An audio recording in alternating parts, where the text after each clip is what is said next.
Hello. అన్నా, మీ YouTube channel ఒక video చూశాను. ఏంటదండి? ఏ వీడియో? ఒక పాస్టర్ గారు వాళ్ళ ఆవిడను వాళ్ళ అమ్మాయి ఏదో కరపత్రాలు తీసుకొని వచ్చారు కదా. ఏ ఊరు అన్నది? యాక్చువల్గా ఊరి పేరు నాకు తెలియదు, పెట్టింది వేరే అతను. పెట్టింది వేరే అతనా? ఛానల్ మీదే అన్న? ఛానల్ నాదే. ఛానల్ మీది, వీడియో పెట్టిన వాళ్ళు వేరే వాళ్ళ? మేనేజర్ గా ఉన్న అతను వేరే అతను పెట్టాడు. చెప్పండి దేని గురించి. అదే ఇప్పుడు వాళ్ళు అలా చేస్తుంటే మీరు ఎందుకు వద్దంటున్నారని. ఎలా చేస్తుంటే? ఇప్పుడు వాళ్ళ దేవుని వాళ్ళు ప్రకటించుకుంటున్నారు కదా, అలా చేస్తుంటే మీరు ఎందుకని వద్దని అలా చేస్తున్నారు? ఇప్పుడు అది వాళ్ళు దేవుణ్ణి ప్రకటిస్తున్నారని మీకు కన్ఫర్మ్ గా తెలుసా? ఇప్పుడు వాళ్ళ సాక్ష్యం ఏదో వచ్చింది కదా. మీ పేరేంటండి? నా పేరు రాజేష్. రాజేష్, ఎక్కడి నుంచి కాల్ చేస్తున్నారు? హలో, ఎక్కడి నుంచి కాల్ చేస్తున్నారు? మాది బట్టిపాడు అంత అనుకున్నాం మనం. ఎక్కడ? బట్టిపాడు. బట్టిపాడు.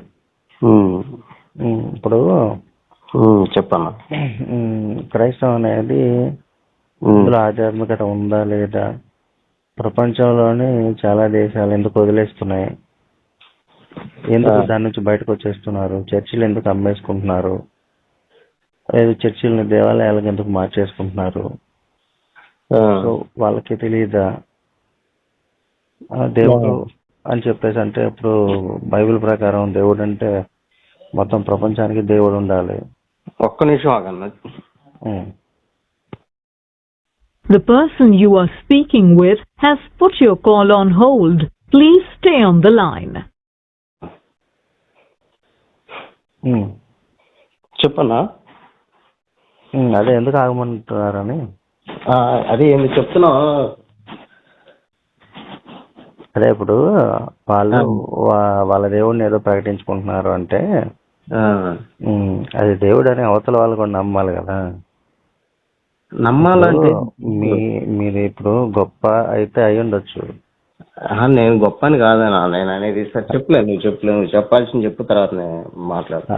చెప్పండి మీరు చెప్పండి, దానికి నేను చెప్తాను. ఇప్పుడు వాళ్ళ దేవుడు అని కాదని నువ్వు ఎలా చెప్పగలవు?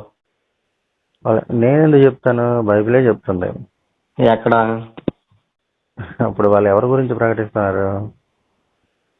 అదే బైబిల్ చెబుతుందంటే అదే బైబిల్లో చాలా వాక్యాలు ఉన్నాయి. అవే వాటి నుంచి చెప్తాను. ఆ వాక్యాలు ఏంటంటే ఒకడు తప్పు చేసిన కాడ ఆడ తప్పును కూడా రాసి దాన్ని ఖండించారు. అలా లేదే. ఎందుకు లేదు? నువ్వు అనొచ్చు, ఒకవేళ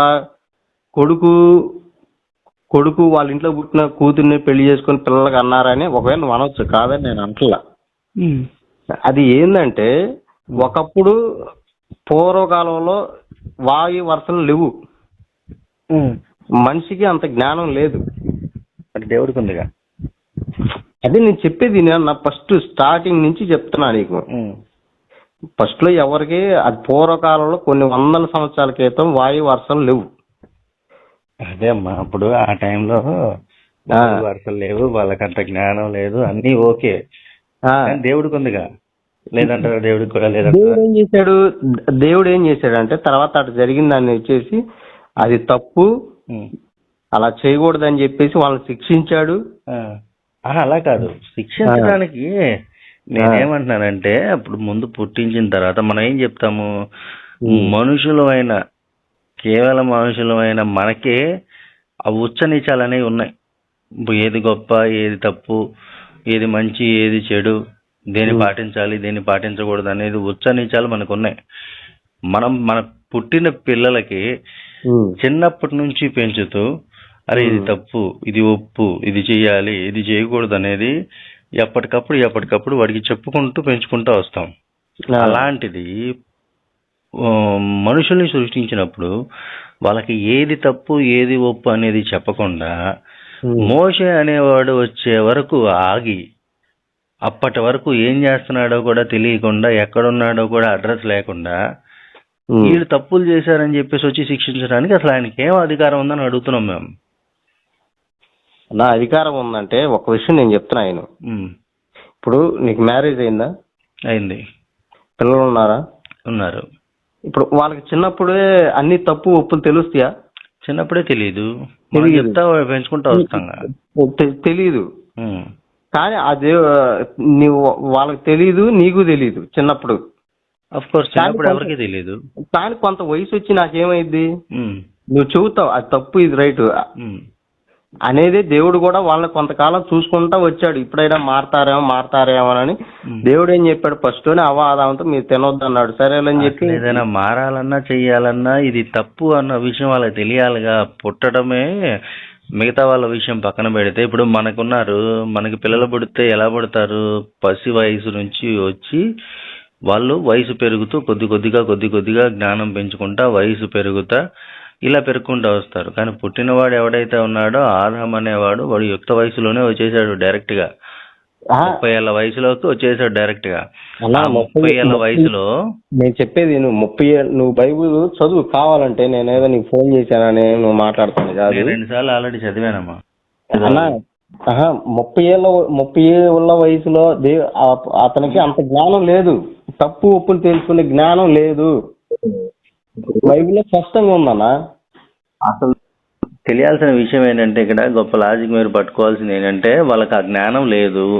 ఆ జ్ఞానం ఇచ్చే వృక్ష ఫలాలను తినకూడదని చెప్పింది కూడా యెహోవానే. అంటే మనుషులకి జ్ఞానం రావడం అనేది బైబిల్ ఎవడైనా యెహోవాకి ఇష్టం లేదు. జ్ఞానం అంటే దేవుడు వాళ్ళని చేసుకొని వాళ్ళ దగ్గర పెట్టుకున్నాడు. ఎందుకోసం అంటే ఇప్పుడు దేవుడు నువ్వు క్వశ్చన్ అట్లాంటి క్వశ్చన్లు ఎవరిని అడగమాక. విషయం ఏంటంటే ఇప్పుడు నాకు తెలుసు కాబట్టి నేను ఇప్పుడు నువ్వు చెప్తున్న దానికి నిన్ను అడుగుతున్నాను. నేను ఎందుకు అడుగుతాను ఎవరినైనా? ఎందుకంటే ఇప్పుడు మీ పాస్టర్ల కంటే కూడా నేను బాగా చెప్తా బైబిల్. సరే, ఒకవేళ చెప్తే చెప్పావు, నేను కాదని అంటలేదు. ఇప్పుడు మనం ఉన్నామన్నా, ఒక వస్తువు తయారు చేసుకున్నా, ఆ వస్తువు మనల్ని అడిగిద్దా? ఏ వస్తువు? నువ్వు నన్ను ఎందుకు తయారు చేసావు అని అడిగిద్దా? అడగదుగా. అవును, వస్తువుకు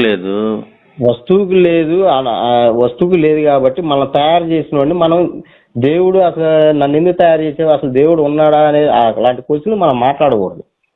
మనం మాట్లాడాల్సిన అవసరం లేదు. అక్కడ ఇప్పుడు చేసిన వాడు ఎవడైతే ఉన్నాడో వాడికి ఉందిగా తెలివితేటలు, బుద్ధి అవి వచ్చాయా లేవా? వచ్చిన వాడు అడుగుతాడు, అడగొచ్చు, తప్పేముంది అందులో? అట్లా ఎట్టదన్నా.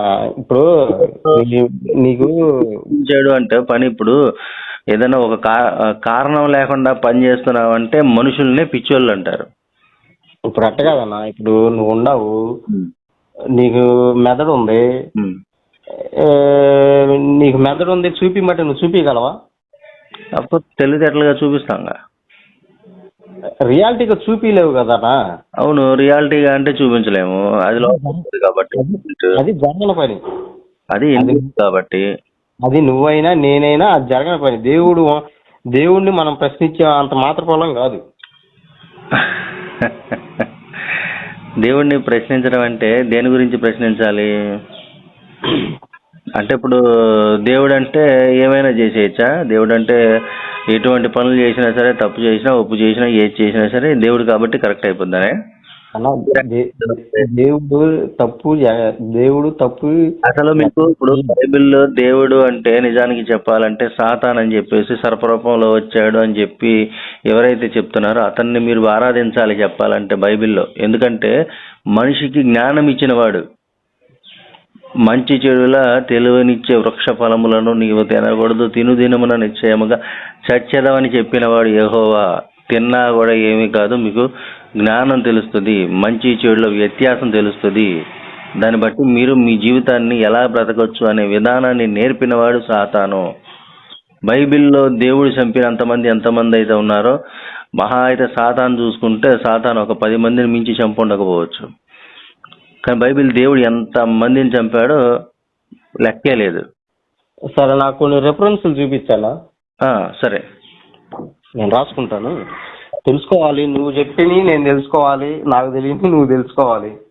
కానాను దేశానికి వెళ్ళేటప్పుడు నసిగారని ఎంతమందిని చంపాడు అనేది ఒకసారి లెక్కతి. ఒక్క నిమిషం నేను రాసుకుంటా ఉంది. రెఫరెన్స్లో నువ్వు చదివాను అంటున్నావు కదా, రెఫరెన్స్లు కూడా చెప్పాను. సరే. ఏందన్నా కానాను దేశానికి వెళ్ళేటప్పుడు నచిగారని చంపేశాడు చాలా మందిని. కానాను దేశంలో కానాను దేశానికి వెళ్ళేటప్పుడు అడవి మార్గంలో ఉన్నప్పుడు నచిగారని చంపేశాడు చాలా మందిని. ఇంకా అండ్ తర్వాత ఏదైతే తొలి బిడ్డ ఏది ఐరోపాలో ఇప్పుడు ఐగుప్తులో ఉన్నప్పుడు The person you are speaking with has put your call on hold. Please stay on the line. మీరు ఎక్కడన్నా ఐగుప్తు నుంచి వాళ్ళని తీసుకొచ్చేటప్పుడు మోషే ద్వారా ప్రతి ఇంటికి కూడా గుర్తు వేసుకుని ఉంచుకోండి, ఎవరైతే ఐగుప్తీయులు ఉన్నారో వాళ్ళ ద్వారాలకు అవి ఉండవు కాబట్టి అందులో ఉన్నటువంటి ప్రతి తొలి బిడ్డని కూడా చంపుకుంటూ వచ్చేసినటువంటి సంఘటన కూడా యెహోవా చేసిన సంఘటనలే. ఐగుప్తులో వాళ్ళు నివసించేటప్పుడు వాళ్ళ దగ్గర బంగారం కూడా చేబోదులు తీసుకొని రాగలిగినటువంటి మంచి ప్రదేశం, మంచి ఉన్న దీని దగ్గర నుంచి వాళ్ళని నేను ఒక మంచి దేశాన్ని ఇస్తాను, కానాను దేశాన్ని ఇస్తానని చెప్పి తీసుకుని అరణ్యంలో నానా తిప్పలు పెడుతూ 40 రోజుల్లో చేరుకోవాల్సింది ఎన్ని సంవత్సరాలు తిప్పాడు అన్నది అర్థం చేసుకోవచ్చు. ఇప్పుడైనా సరే మనం గూగుల్ మ్యాప్ లో నుంచి చూస్తే పలానా దేశం నుంచి పలానా దేశానికి ఎంత టైం పడుతుందంటే 40 రోజుల సమయం పడుతుంది. 40 రోజుల సమయానికి చేరుకోవాల్సిన దీన్ని సంవత్సరాల తరబడి తిప్పి వాళ్ళు అక్కడ తిరుగుతూ ఇక్కడ తిరుగుతూ మేము అక్కడ ఉన్నా బాగుండేది, ఐగుప్తు దేశంలో మాకు మాంసం దొరికేది, ఇవి దొరికేది, అవి దొరికేది అని చెప్పేసి అంటే నువ్వు చూసి నసుగుతారా అది ఇది అని చెప్పేసి చంపేసినటువంటి సంఘటనలు ఉన్నాయి. తర్వాత ఇంకా సర్పాలతో కరిపించి చంపించినటువంటి సంఘటనలు ఉన్నాయి. ఆ తర్వాత ఇప్పుడు ఎవరైతే వీళ్ళు వస్తున్నారో ఎవరు ఐగుప్తు ఫరో రాజు సంబంధించిన సైన్యం, మరి ఇనుపరదాలంటే భయం అంటారు, ఎర్ర సముద్రంలో ముంచేసి చంపేసిన సంఘటనలు ఒకటి కాదు రెండు కాదు, ఎంత మందిని పట్టణ పెట్టుకున్నాడో చెప్పాలంటే. మీరు బైబిల్లో దేవుడిని కొలవాలిగా అంటే దేవుడినిగా కొలవాలంటే సాతాన్ని కొలవాలి. ఎందుకంటే మీ మూలమైనటువంటి ఆదాముకి అపకి జ్ఞానం ఇచ్చిన వాడు సాతాను. చెడులు తెలివనిచ్చే వృక్ష ఫలాన్ని తిన్నారు, తిను దుఃఖమున నిశ్చయముగా చచ్చేదం అన్నాడు, అబద్ధం చెప్పేశాడు యెహోవా అక్కడ బైబిల్ దేవుడి స్థానంలో ఉండి. తిన్నాడు, తినదిన తర్వాత నుంచి బతికే ఉన్నాడు. తర్వాత 930 సంవత్సరాలు ఏమో బతికాడు. తర్వాత చాలా మంది పిల్లల్ని కన్నాడు, చాలా మందిని వ్యాపించాడు, బానే ఉంది, ఇంత ఇదిగా ఉన్నాడు. తర్వాత ఎప్పుడో చచ్చిపోయాడు, తినమని చస్తావన్నాడు, యెహోవా అబద్ధాలు ఆడేశాడు, అయిపోయింది. తర్వాత మళ్ళీ కయ్యనేమో ఈ గొర్రె పిల్లలు ఇవి పెంచుతా ఉంటాడు. హేబేలు వచ్చేసరికి పంట పొలాలకు వేసి ఉంచుతా ఉంటాడు. ధాన్యం ఇస్తే ఏం ఉపయోగం, నాకు ధాన్యం ఇస్తే నేను తీసుకోనని చెప్పేసి హేబేలు చావుకు కారణమైన వాడు యెహోవా కయ్యని చేతిలో. అక్కడ జరిగిన మ్యాటర్ అది కాదు, అసలు ఏంటది, ఏం జరిగిందంటే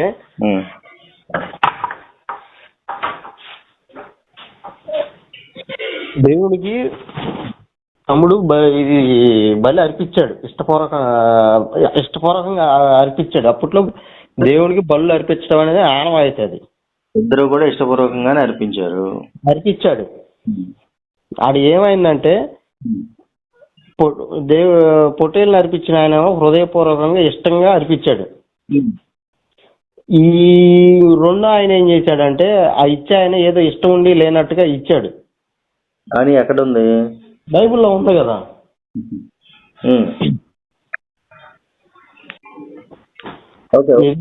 నీ దగ్గర బైబిల్ ఉందా? బైబిల్ ఉంది.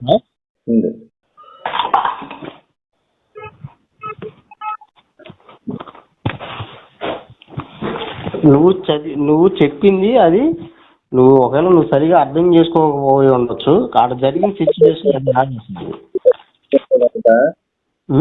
వాళ్ళు అర్థం చేసుకునే వాళ్ళు కొద్దిగా బుర్ర పడితే క్లియర్ గా వస్తుంది. నాకు పంట కంటే కూడా జంతువుల మాంసం ఆల్రెడీ దాని విషయం గురించి కూడా బైబిల్లో ఉంటది. ఇది పొట్ట దగ్గర కొవ్వు మాంసము, దాన్ని కాల్చిన సువాసనలు ఆగ్రానించడం ఇష్టం అని చెప్పేసి కూడా చెప్పుకున్న సంఘటనలు ఉంటాయి యెహోవా. సో అది ఎవరైనా బుర్రుండే వాళ్ళు ఖచ్చితంగా క్లియర్ గా చదివితే, కొద్దిగా తెలివి వాడి చదివితే, ఇక్కడ యెహోవాకు మాంసం ఈ ఏదైతే ఈ బలి ఉందో జంతు బలి అనేది చాలా ఇష్టం. సో అతను ఇచ్చింది ఏంటి? ఎవరు? హేబేలు ఇచ్చింది జంతు బలి, కయ్యను ఇచ్చింది పంట. కాబట్టి పంట తీసుకోకుండా జంతు బలి మాత్రం తీసుకునేవాడు. అన్నదమ్ములు ఇద్దరి మధ్యలో గొడవలు పెట్టాడు. ఒకడు సావుకు కారణమయ్యాడు, ఇంకొకరిని దేశ దిమ్మరగా తోలేశాడు బయటికి. ఇదిగో నేను చెప్తున్నా అయినా,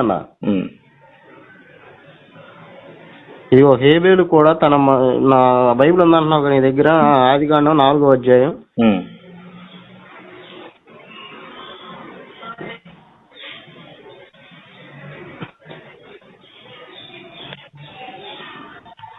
4వ వచనం. తరువాత ఆమె అతని తమ్ముడగు హేబేలును కనిన. హేబేలు గొర్రెల కాపరి, కయ్యను భూమిని సేద్యపరచువాడు. కొంతకాలమైన తర్వాత కయ్యను పొలంలో కొంత యెహోవాకు అర్పణగా కొంత తెచ్చాడు. హేబేలు కూడా తన మందలో తులుసులు పుట్టిన వాటిలో కొవ్విన వాటిని కొన్ని తెచ్చెను. యెహోవాకు హేబేలును అతని అర్పణమును లక్ష్యపెట్టెను. అతను ఇష్టపూర్వకంగా ఇచ్చాడు. కయ్యను అతని అర్పణను ఆయన లక్ష్య పెట్టలేదు. కాబట్టి కయ్యూని మిక్కిలి కోపం వచ్చి తన ముఖమును చిన్నబుచ్చుకున్నాడు. అంటే ఏమైంది ఆడ? తన ఇప్పుడు మధ్యలో గొడవలు పెట్టిన వాడు స్పష్టంగా ఒక వాక్యం చెబుతుంది అక్కడ, యెహోవా ఇద్దరి మధ్యలో గొడవలు పెట్టాడు అని. ఇతంది లక్ష్య పెట్టాడు, అతంది లక్ష్య పెట్టలేదు. ఇతంది జంతువు బలి, అతంది సేద్యపు పంట. మరి ఇప్పుడు సేద్యపు పంటలో తీసుకొచ్చాడు, అతను కొంత అది తీసుకొచ్చాడు. ఇప్పుడు ఏదైనా నేను అనేది ఏంటంటే కాదు, ఇప్పుడు హేబేలు గొర్రెలు కాపర ఆయన. మరి నేను చెబుతుంది అదేగా. కయ్యూను ఆయన పొలం ద్వేషం పెట్టుకున్నాడు. ఆయన కడుపులో ద్వేషం పెట్టుకొని పొలానికి తీసుకెళ్లి కర్రతో కొట్టి చంపేశాడు. అదే దేనికోసం ద్వేషం పెట్టుకున్నాడు? ఇప్పుడు లక్ష్య పెట్టింది ఇతంది, దేవుడు చంపమనలేదుగా. హేబేలుది లక్ష్య పెట్టాడు యెహోవా. దేవుడికి ఇచ్చేది ఏదైనా మనస్ఫూర్తిగా ఇవ్వాలి కదన్నా. కాదు, కయ్యనిది లక్ష్య పెట్టలేదు, హేబేలుది లక్ష్య పెట్టాడు. ఎందుకని? ఇప్పుడు దేవుడికి ఇచ్చేది ఏదైనా దేవుడే ఏమనలేదుగా. కాదు, కయ్యని ఇచ్చింది పంట, అది వెజ్. పంటలో కూడా చాలో పొట్టు తెచ్చాడు. ఆడ నాణ్యమైన గింజలు తెచ్చాడని లేదు కదా. ఈ పంట కూడా ఏదో తాలో పొట్టు ఏదో తీసానన్న పేరుకి ఏదో తీసుకొచ్చాడు. ఇష్టపూర్వకంగా ఇవ్వలేదు. ఒకవేళ దేవుడు ఇయ్యమని కూడా చెప్పలేదు ఆయన్ని. ఆయన ఏంటంటే స్వార్థపూర్వకంగా తెచ్చి ఇచ్చాడు. అప్పుడేమన్నాడు? అప్పుడు ఇతనికి కూడా చెప్పలేదుగా, హేబేలుకి కూడా చెప్పలేదుగా తెచ్చిమ్మని. అవును, అది ఎవరిష్టం వాళ్ళది కదా. అంటే మరి అతని ఇష్టం అతనిది. అవును, ఎవరిష్టం వాళ్ళది అన్నప్పుడు నువ్వు ఇప్పుడు నేను ఒక క్లారిటీ ఇస్తాను. దేశం ఎందుకు పెట్టుకోవాలి? నేను ఒక మాట చెబుతున్నాను. నేను ఒక చిన్న క్లారిటీ ఇస్తాను. దీనికి ఒక క్లారిటీ, నేను ఒక క్లారిటీ ఇస్తే మీకు క్లారిటీ వస్తుంది. ఇప్పుడు సనాతన ధర్మంలో భగవంతుడు ఏం చెప్తాడు అంటే, పుష్పం ఫలం తోయం వ్యోమే ప్రయచ్చతి. పత్రము, పుష్పము, ఆకైనా, పువ్వైనా, ఫలం పండైనా, తోయం నీరైనా సరే, ఇచ్చినా సరే మీరు ఏమీ చేయలేరు, అది నేను ఇచ్చిందే. కానీ అది నాకు ఇచ్చేటప్పుడు యోమే భక్త్యా ప్రయచ్చతి, భక్తితో యోమని చెప్పి అడుగుతున్నాడు అక్కడ భగవంతుడు. ఎందుకంటే భక్తి ప్రధానమని. ఇక్కడ లక్ష్య పెట్టిందేమో నాన్ వెజ్ లక్ష్య పెట్టాడు యెహోవా, వెజ్ నేమో లక్ష్య పెట్టలేదు. మరి ఇప్పుడు అవతల ఎవడైతే ఉన్నాడో వాడికి కోపం వచ్చింది. కోపం అంటేనే చెడు, దుష్ట బుద్ధి వచ్చింది. ఎవరి దగ్గర నుంచి? యెహోవా ఫలమే అది కూడా.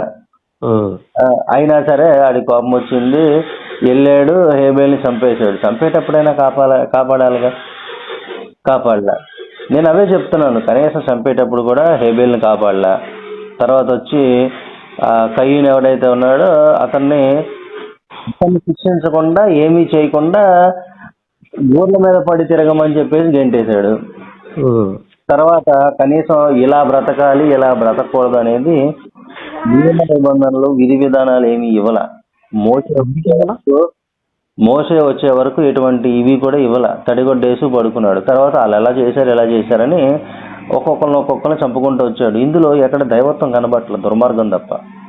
అది మీరు అర్థం చేసుకోవాలి. అర్థం చేసుకునే మేము అన్ని ఒకటికి 4-5 సార్లు తెలుసుకొనే ఆయన గురించి కొన్ని మేలు పొందుకొనే మేము అనేది నమ్ముతున్నాం. ఆశాక మేము నమ్మట్లా. ఒకప్పుడు నేను చెప్తున్నా ఎలా చెప్తున్నావు అంటున్నా. ఇప్పుడు మీరు ఆలోచిస్తే తెలుస్తుంది కదా. పాస్టర్ చెప్పిన సొల్లేగా. పాస్టర్ ఎందుకు చెబుతాడు? ఇలాంటి వాళ్ళు ఎవరైతే ఉన్నారో ఒక 10 మంది వచ్చి కూర్చుంటే 10 మంది దశంభాగాలు తీస్తే వాడికి ఎటువంటి సంపాదన అవసరం లేకుండా, ఎటువంటి కష్టపడాల్సిన అవసరం లేకుండా నెలవారీ గ్రాసానికి డబ్బులు వచ్చేస్తాయి. కాబట్టి సొల్లే చెప్తాడు పాస్టర్. పాస్టర్ చెప్పింది వింటే మీరు ఇలాగే తయారవుతారు. అలా కాదు. నేను పాస్టర్ చెప్పింది కాదు విన్నది. నేను సొంతంగా స్వయంగా బైబిల్ నా అంతట నేనుగా చదివి తీసుకొచ్చినటువంటి సంఘటనలు ఇవి. ఇవన్నీ కూడా నాకు నేనుగా తెలుసుకున్నవి. వాడెవడో చెప్తే నేను చెవినేసుకొని వచ్చి మాట్లాడట్లా మీతో. అండ్ ఇంకో విషయం ఏంటంటే, ఇప్పుడు మీరు ఏదైతే చేస్తున్నారో మొత్తం ప్రార్థన అంతా చేసి యేసు నామములో అడిగి వేడుకొనుచున్నాము తండ్రి అంటున్నారు. మొత్తం ప్రార్థన అంతా చేసి అంటే పాలు పిండి, మీరే వెళ్ళి గేదె దగ్గరకు ఆవు దగ్గరకు వెళ్ళి పాలు పిండి, ఆ పాలు కాచి, పాలను చల్లారబెట్టి, పాలను తోడుకున్న తర్వాత మజ్జిగ చేసి, చిలికిన తర్వాత వచ్చిన వెన్నని తీసి పొయ్యి మీద పెట్టి ఆ వెన్నని కాచి నెయ్యి దాకా వచ్చిన తర్వాత నెయ్యిని తీసి ఏం చేస్తున్నారంటే యేసు నామములో అడుగు వేడుకొనుచున్నాము తండ్రి అని తీసి పొయ్యిలో పోసేస్తున్నారు నెయ్యి మొత్తం. మరి ఎంత కష్టం దేనికి అంటే పొయ్యిలో పోసేస్తున్నారు. ఎందుకు ఉపయోగం లేదు మీకు? ఇక్కడ జరుగుతున్న విషయం ఏంటంటే, ఈ యేసు అనే అతను ఎవరైతే ఉన్నారో అసలు అతను బైబిల్ ప్రకారం పుట్టలేదు. అతను ఇవ్వబడినటువంటి ఆ వాక్యం అనేది ఏదైతే ఉందో కొత్త నిబంధనలో ఉన్నటువంటి కన్యక గర్భవతి కుమారుని కన్ను అతనికి ఇమ్మానుయేల్ అనే పేరు పెట్టుదురని చెప్పేసి ఏదైతే ప్రవచనపు నెరవేర్పు అని చెబుతూ మత్తయి సువార్తలో 1వ అధ్యాయము 22వ వాక్యము ఏదైతే ఉందో అది కూడా అరువు తీసుకొచ్చింది. దానికి యేసుకు సంబంధం లేదు. అది ఎవరైతే ఉన్నదో ఆ ఇమ్మానుయేల్ అనేవాడు ఆ ప్రవచనపు నెరవేర్పు అనేది ఎక్కడ చెప్పారో అక్కడే పుట్టేశాడు అతను. దానికి యేసుకి సంబంధం లేదు. పుట్టాల్సిన వాడు ఇమ్మానుయేలు, పెట్టాల్సిన పేరు ఇమ్మానుయేలు, కానీ పుట్టినవాడు యేసు, పెట్టింది యేసు. పేరు ప్రభుకి చాలా పేర్లు ఉన్నాయి. యేసు అనే పేరు అయినా సరే ఉందా అంటే కాదు, లేదు. అది పచ్చి అబద్ధం. అతను అసలు రావాల్సిన రక్షకుడు ఎవరైతే ఉన్నారో అతని పేరు మెస్సయ్య.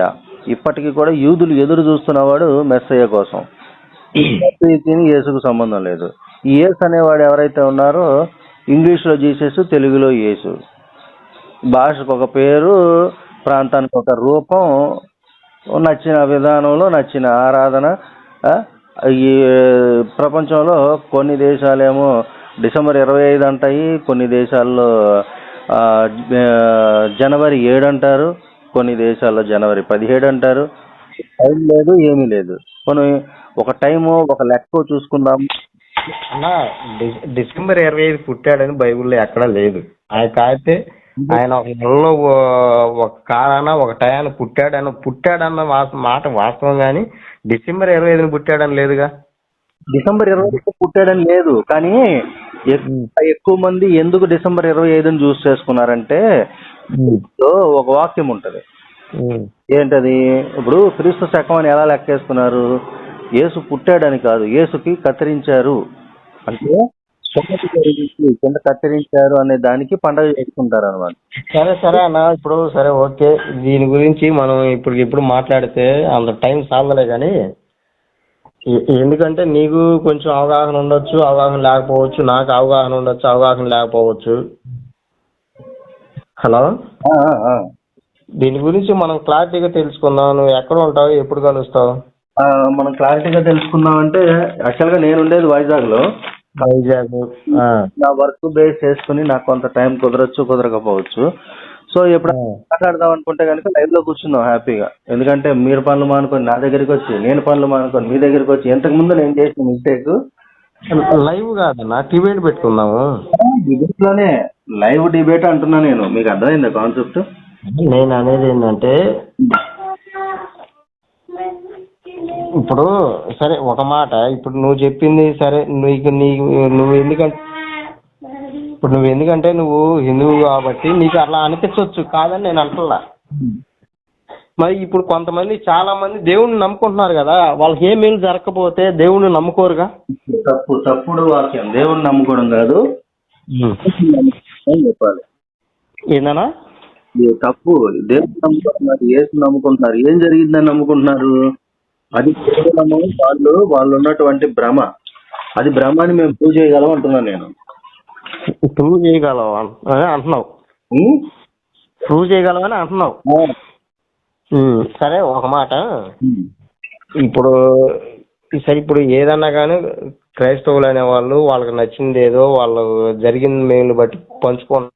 ఇప్పుడు పోనీ నా మేలు జరిగింది అని మాట్లాడుకోవాలన్నా సరే లేదు బైబిల్ ప్రకారం ఏమన్నా చూద్దామా అంటే కనుక మనం ఒకసారి దాని గురించి కూడా డిస్కషన్ పెట్టుకున్నాం.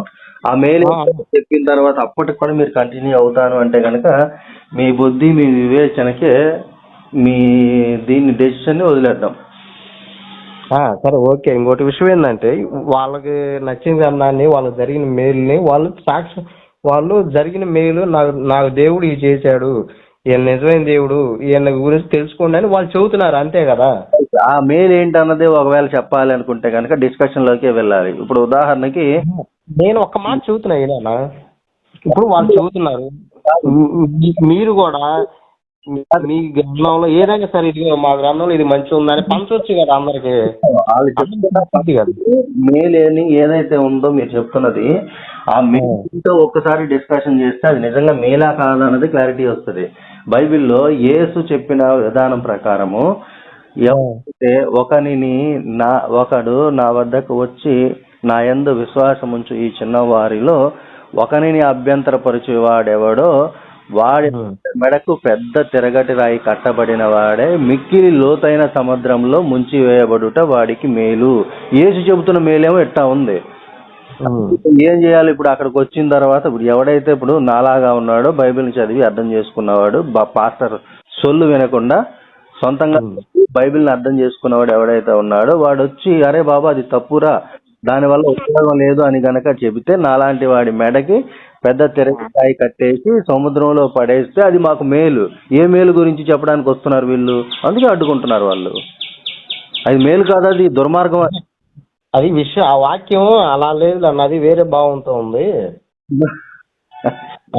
అలా కాదు, మీరు చెబుతుంది ఎట్టుందంటే ఇప్పుడు వాక్యం వేరే భావంతో ఉంది, నువ్వు దాన్ని ఇంకొక వేరే విధంగా ఆలోచించి చెప్తున్నావులే. కానీ మాట ఎలా ఉంది అంటే ఇప్పుడు ఒకడు మర్డర్ చేసి జైలుకి వెళ్ళాడు. వాడి వే ఉంది, వాడికి ఒక విధానము ఉంది. ఏంటంటే నేను పలానా దీనికోసం మర్డర్ చేశాను ఇలాగా అని. మీరేం చెప్తున్నారు? వాడి విధానంలో చూడాలి ఫస్ట్. మన విధానంలో ఎలా చూస్తాము? అసలు కోర్టు వాడి శిక్షించడమే తప్పు అనే రీతిలో మీరు మాట్లాడుతున్నారు. సరే అన్నమాట, ఆధారాలు లేకుండా మర్డర్ ఎలా చేయాలో ఆనాడు నేర్పించాడు యేసు. నాకు ఒక డౌట్ తెలుసుకుందాం, అంత మించి ఏం లేదు. మనం ఒక పూట ఈ నా నెంబర్ సేవ్ చేసుకో. తప్పకుండా నేను సేవ్ చేసుకుంటాను. మీ గురించి నేను తెలుసుకోవాలి, మీ దేవుని గురించి నేను తెలుసుకోవాలి, మా దేవుని గురించి మీరు తెలుసుకోవాలి. మీ దేవుడు మా దేవుడు కొంతమంది లేరు, ఉన్నది ఒకటే దేవుడు. అదే అంటే మీ దేవుడు మా దేవుడు ఏంది అని ఎందుకు అంటున్నానంటే నువ్వు ఇప్పుడు ఆ రూట్ లో ఉన్నావు కాబట్టి, నేను ఈ రూట్ లో ఉన్నా కాబట్టి అంటున్నా మాట్లాడటానికి. ఉన్నదంతా నువ్వు చెప్పింది దేవుడు ఒకటే, కాదని నేను అంటలా. హలో, ఉన్నదంతా ఆ రూటే. యేసుకు ముందు క్రైస్తవులు అంటే ఎవరు లేరు. అదే నేను అంటే ఇప్పుడు చెప్తున్నా, మన ఇద్దరు మాట్లాడుకున్నా. అంటే నువ్వు ఇప్పుడు ఆ రూట్ లో ఉన్నావు, నేను తెలుసో తెలియక ఈ రూట్ లోకి వచ్చాను, నువ్వు తెలిసి ఆ రూట్ లో ఉన్నావు కాబట్టి నేను అటు ఇటు అని అంటున్నా. ఖచ్చితంగా మనం ఖచ్చితంగా నేను అనేది ఏంటంటే తెలుసుకున్నా. నాకు చిన్న డౌట్, నేను మళ్ళీ కొంచెం వేరే పని ఉంది, నేను తర్వాత మళ్ళీ ఫోన్ చేస్తాను. ఇప్పుడు వాళ్ళ గ్రంథాలు వాళ్ళు ఏ అయితే భగవద్గీత ఉందో రామాయణం ఉందో ఏదో కరపత్రాలు మనం కూడా పంచుకోవచ్చు కదా, అలాంటి దమ్ము మనకు ఉంది కదా, అది నేను అంటుంది. సూర్యుడు ఎవరైతే ఉన్నారో సూర్యుడికి ఎటువంటి ప్రచారం అవసరం లేదు. ఎందుకంటే అంత కచ్చిగట్టి పంచుతున్నప్పుడు మరి మనం కూడా మనం పంచుకోవచ్చు కదా. సూర్యుడు స్వతహాగా వెలుగు కలిగిన వాడు, స్వయం ప్రకాశకం. సూర్యుడికి ఎటువంటి ప్రచారం అవసరం లేదు. ఎల్ఈడి బల్బులు, లైట్లు, దీపాలు వీటికి ప్రచారం అవసరం. ఎందుకంటే అవి స్వయం ప్రకాశకాలు కావు, మనం వెలిగిస్తే వెలుగుతాయి. ఇప్పుడు ఏదైతే ఒక మాట చెప్తారు, ఏమని ఏమని హల్లెలూయా దేవునికి. అంటే ఇప్పుడు సూర్యుని దేవుడితో పోలుస్తున్నావు నువ్వు? కాదు, ఏమని హల్లెలూయా అంటే ఏంటి అర్థం?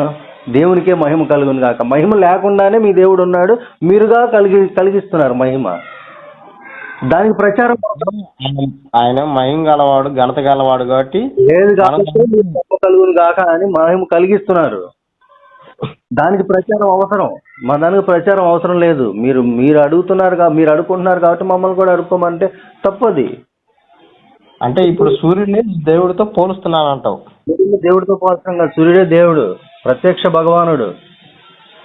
మనకి స్వయం మనం కళ్ళతో ప్రస్తుతం చూడగలుగుతున్నటువంటి స్వయం భగవానుడు, స్వయం ప్రకాశమూర్తి. ఇంకా ఈ లెక్కన చెప్తే కనపడ్డ ప్రతి ఒక్కదాన్ని మనం దేవుడితో పోల్చుకోవచ్చు, భూమి కానీ. అదే మనకి బైబిల్ కూడా చెప్తుంది. నేను బైబిల్ నుంచి కూడా ప్రూవ్ చేస్తా దాన్ని. ఓకే అన్న, నువ్వు ఎప్పుడు ఖాళీగా ఉంటాను? అది ఇప్పుడు మామూలుగా ఈవినింగ్ టైంలో అయితే ఖాళీగా ఉంటాను నేను. ఏందన్నా? ఈవినింగ్ టైంలో, సాయంత్రం టైం అయితే నేను ఖాళీగానే ఉంటాను. ఈవినింగ్ పూట ఖాళీగా ఉంటారు. సరే అన్న, నేను కూడా కొంచెం ఖాళీ చూసుకొని నీకు ఫోన్ చేసి లైవ్ కాల్ పెట్టుకుందాం. డన్. ఓకే.